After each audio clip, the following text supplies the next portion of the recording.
Bonjour, merci d'avoir choisi l'Argus. Alors vous le savez, aujourd'hui les voitures électriques coûtent cher, trop cher par rapport à leur équivalent thermique. Les constructeurs pourtant proposent désormais des voitures à moins de 20 000 €, c'est le seuil pour accéder à l'électrique. Aujourd'hui Citroën propose cette version autonomie urbaine, la iC3, qui permet d'accéder à l'électrique pour un tarif abordable.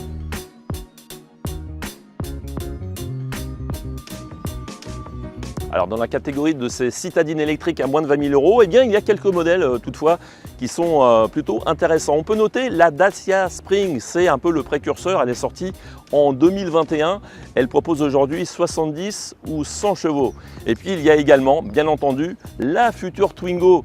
Ça, c'est la future star de la catégorie et la Citroën C3 va tenter de lui barrer la route.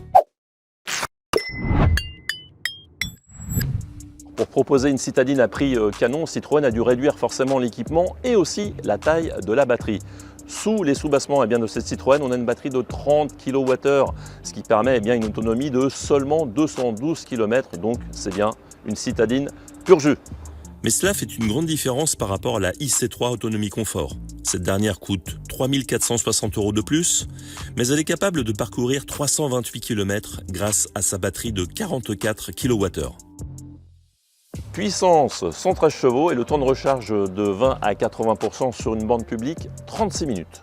C'est 8 minutes de plus que la version Autonomie Confort.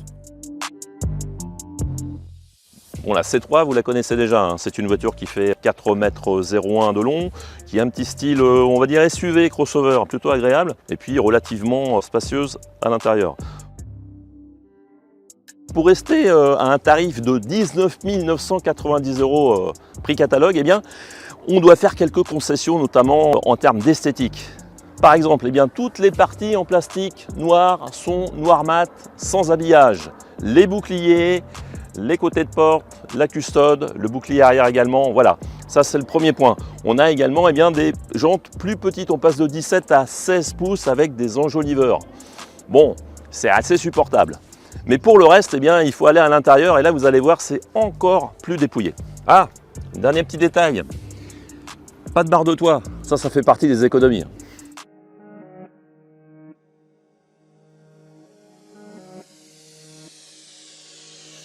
Bon alors vous l'aurez compris, pour rester sous la barre des 20 000 €, il faut faire des concessions et il faut choisir cette version de base U qui n'est pas très équipée. Alors plutôt que de vous faire une revue de détail, je vais vous montrer ce qui manque.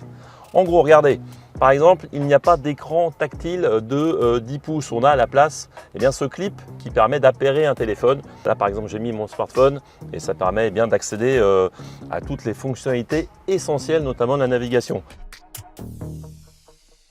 Alors en termes d'équipement intérieur, on n'a pas non plus de revêtement textile ni sur la planche de bord, ni sur les accoudoirs à toutes les portes. Ça c'est quelque chose dont on peut franchement se passer. Ici, on a une console centrale en piano black, mais normalement sur ce modèle-là, c'est du plastique brut. En gros, voilà, pour résumer, on a du plastique brut partout, y compris sur le volant qui normalement est revêtu avec du cuir. Là, on n'a pas de clip noir brillant et pas de cuir sur le volant.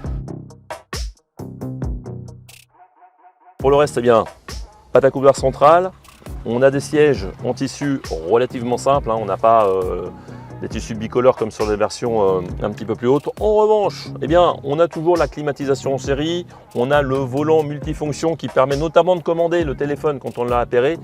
Et puis côté banquette à l'arrière, on n'a pas de banquette fractionnable, c'est d'un seul tenant.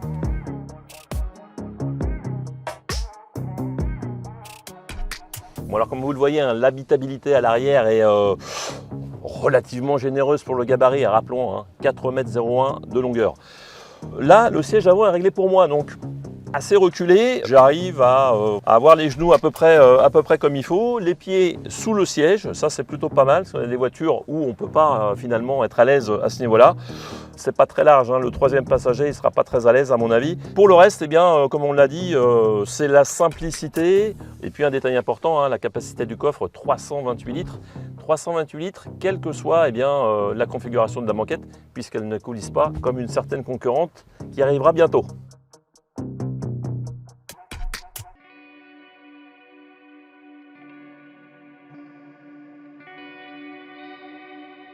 Alors vous le savez, Citroën est réputé pour le confort de ses suspensions, notamment grâce à un petit artifice que l'on trouve sur la version supérieure. Ce sont les amortisseurs à butée hydraulique qui permettent un petit peu plus de souplesse, un petit peu plus de confort. Ça devient une vraie Citroën. Là, nous n'avons pas ces amortisseurs à butée hydraulique, mais n'empêche, on a un très bon niveau de confort, un petit peu plus de fermeté, et puis globalement, le châssis il est très sain, il est très prévenant, il pardonne les fautes. Donc là-dessus, c'est déjà une vraie Citroën. Hormis ça, c'est vrai que le plaisir au volant, il est plutôt là. C'est une voiture qui est plutôt agréable à conduire, pas vraiment dynamique, mais n'empêche, on peut la conduire de façon assez sportive. Et en termes de consommation, Citroën annonce 16,5 kWh au 100 de consommation moyenne.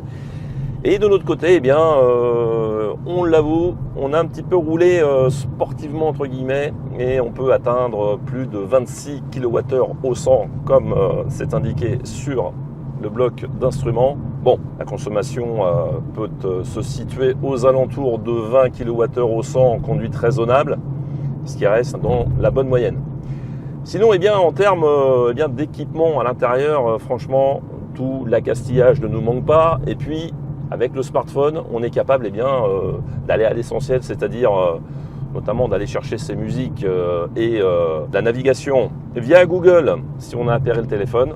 Donc tout va bien. Cette IC3 autonomie urbaine fait le job. Seul bémol, seule autonomie, 200 km environ. Ça reste insuffisant pour espérer s'évader des parcours urbains. Mais en tout cas, pour une voiture du quotidien, pour amener les enfants à l'école ou faire ses courses, ça suffit amplement.